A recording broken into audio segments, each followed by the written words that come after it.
बिस्मिल्लाहिर्रहमानिर्रहीम। अस्सलाम वालेकुम दोस्तों, एक नई वीडियो के साथ हाजिर हैं। चलो अपनी वीडियो स्टार्ट करते हैं। यूक्रेन के ऊपर रूस की इन्वेजन अब अपने तीसरे हफ्ते के अंदर दाखिल हो चुकी भी है और जैसे जैसे रूस आगे बढ़ता जा रहा है वो नए से नए हथियार जो है वो सामने लेके आ रहा है। देखें, इन्वेजन के स्टार्ट में रशिया को मुख्तलिफ हथियारों की ज़रूरत थी। जिस तरह रशियन फोर्सेस जो है वो कीव की तरफ बढ़ती जा रही हैं, जो कि रूस का सबसे बड़ा हदफ है, कीव को अपने कंट्रोल के अंदर रखना, क्योंकि डेफिनेटली कीव जो है वो पॉलिटिकल सेंटर है इस वक्त यूक्रेन का, उनका कैपिटल है और यूक्रेन के बारे में जो भी फैसले होते हैं वो कीव से ही किए जाते हैं।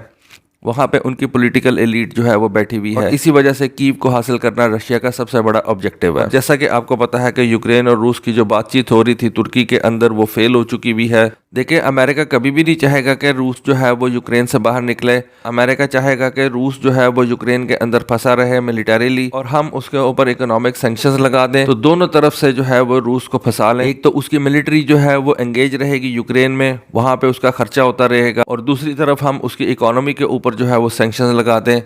इस तरह से रूस जो है वो दोनों तरफ से मरेगा। लेकिन इन बातचीत के शुरू होने से पहले ही रूस ने अपनी फौजें जो थी वो यूक्रेन के अंदर दाखिल कर दी हुई थी और एक बड़ी फौज ने कीव का जो है वो 3 तरफ से घेरा कर लिया हुआ था। लेकिन बातचीत खत्म होने तक रूस ने अपनी फौजें जो थी वो कीव के अंदर दाखिल नहीं की थी। जैसा कि मैं आपको हमेशा से ये कहता चला आया हूँ कि यूक्रेन रूस को रोक नहीं सकेगा। हाँ, यूक्रेन जो है वो रूस का नुकसान इतना ज्यादा कर देगा कि रूस को ये जो जंग है ये काफी ज्यादा कॉस्टली पड़ेगी। अब वो वक्त आ गया है कि रूस की फौजें जो है वो कीव के अंदर जाने के लिए रेडी हैं। यूक्रेन की गवर्नमेंट ने भी कीव को डिफेंड करने के लिए मुख्तलिफ इकदाम किए हैं और इन इकदाम को देखते हुए रूस भी जो है वो अब मुख्तलिफ किस्म का असला जो है वो कीव के लिए लेके आ रहा है। खबर आई है कि रूस ने कुछ कामिकाजी ड्रोन जो है वो यूक्रेन के कैपिटल के ऊपर हमले के लिए इस्तेमाल करना शुरू कर दिए हैं। इन कामिकाजी ड्रोन्स को जो है वो कब कहा जाता है, यूक्रेन ने दावा किया है कि उन्होंने एक इस तरह का एक कब कामिकाजी ड्रोन जो है उसको मार गिराया।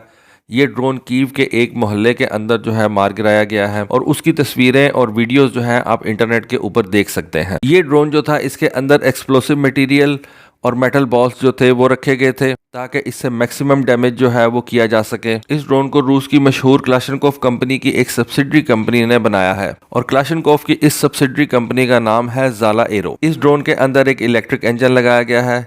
इस वजह से ये ड्रोन काफ़ी ज़्यादा छोटा और इसकी आवाज़ भी बहुत ज़्यादा कम है। इसका जो प्रोपेलर है उसके पंखे की आवाज़ बहुत ज़्यादा कम है और इस ड्रोन के ऊपर आप 3 किलोग्राम जितना वजन जो है वो रख सकते हैं। डेफिनेटली जैसा कि ये एक कामिकाज़ी ड्रोन है, इस वजह से आप इसके ऊपर जो है वो एक छोटा सा कैमरा भी लगा सकते हैं ताकि आप इस ड्रोन को किसी मुंतखब शुदा हदफ के ऊपर जो है वो गिरा सकें। और इस ड्रोन के ऊपर आप 3 केजी का एक्सप्लोसिव जो है वो रख सकते हैं। छोटा और बहुत कम रेडार क्रॉस सेक्शन होने की वजह से इस ड्रोन को किसी भी रेडार को पकड़ना काफ़ी ज़्यादा मुश्किल है। इस ड्रोन का फ्लाइट टाइम जो है वो तकरीबन 30 मिनट का है। बहुत ज़्यादा स्पीड नहीं होती इस ड्रोन की, लेकिन 30 मिनट तक ये हवा के अंदर रह सकता है। इस वजह से आप ये कह सकते हैं कि पहले ये ड्रोन अपने टारगेट को अच्छे तरीके से ढूंढता है और उसके बाद ये ड्रोन अपने टारगेट के ऊपर एक खुदकुश हमला कर देता है। क्योंकि इस ड्रोन को उड़ने के लिए कोई रनवे की ज़रूरत नहीं है, इसको आप कैटापल्ट के ज़रिए से भी लॉन्च कर सकते हैं। इस ड्रोन को कोई फौजी जो है वो अपने हाथ से भी लॉन्च कर सकता है। इस वजह से इस ड्रोन को रशिया की नेवी जो है वो भी इस्तेमाल करती है और ये किसी भी एनिमी शिप के लिए जो है वो काफ़ी ज़्यादा नुकसानदेह साबित हो सकता है। इसके अलावा रशिया की आर्मी भी इसको अपने ग्राउंड फोर्सेस के लिए जो है वो इस्तेमाल करती है। स्पेशल फोर्सेस इस ड्रोन को जो है वो इस्तेमाल कर सकते हैं और रेगुलर आर्मी भी इस ड्रोन को जो है वो इस्तेमाल करती है। अब जैसा कि मैंने बताया कि इस ड्रोन को आप एक कैटापल्ट के जरिए भी लॉन्च कर सकते हैं।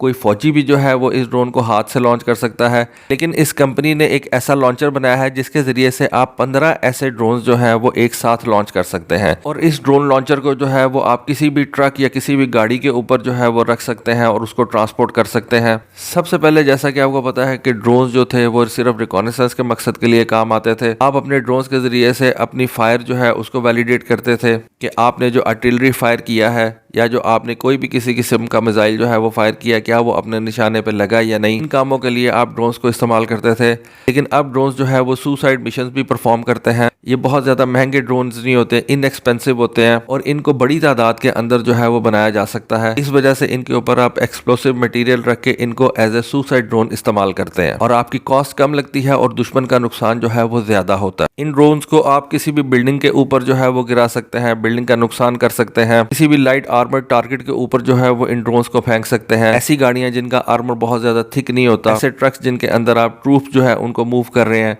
ऐसी गाड़ियां जिनके ऊपर आप इक्विपमेंट सेकंड मूव कर रहे हैं उनको नुकसान पहुंचाया जा सकता है, और एक छोटे से और इनएक्सपेंसिव ड्रोन के जरिए से आप दुश्मन का ज्यादा नुकसान कर सकते हैं। इस ड्रोन की जो स्पीड है वो तकरीबन 130 किलोमीटर पर आवर है, और इसको हाई स्पीड बोट्स और स्पेशल पर्पस शिप से भी जो है वो लॉन्च किया जा सकता है। देखिए, पाकिस्तान को भी इस तरह के छोटे छोटे UAVs जो है वो बनाने चाहिए जो कि सुसाइड मिशन जो है वो परफॉर्म कर सके। असल मकसद होता है कि आपने अपने एनिमी को ये बताना होता है कि आप उसका कितना ज़्यादा नुकसान कर सकते हैं। ये एक छोटा सा ड्रोन जो है वो एनिमी का अच्छा खासा बड़ा नुकसान कर सकता है, और इन नुकसानात को देखते हुए आपका जो एनिमी है वो डिटर होता है और वो आपके ऊपर हमला करने से पहले 100 दफ़ा सोचता है। तो ये बड़े इफेक्टिव ड्रोन्स होते हैं, इनका इस्तेमाल जो है वो आने वाले दिनों में वॉरफेयर के अंदर काफ़ी ज़्यादा बढ़ जाएगा। तो दोस्तों, ये थी आज की एक छोटी सी वीडियो, छोटी सी इन्फॉर्मेशन। होपफुली आपको पसंद आई होगी। कमेंट सेक्शन के अंदर अपनी राय से ज़रूर आगाह कीजिएगा। आज के लिए बस इतना ही। Thank you. अल्लाह हाफिज़।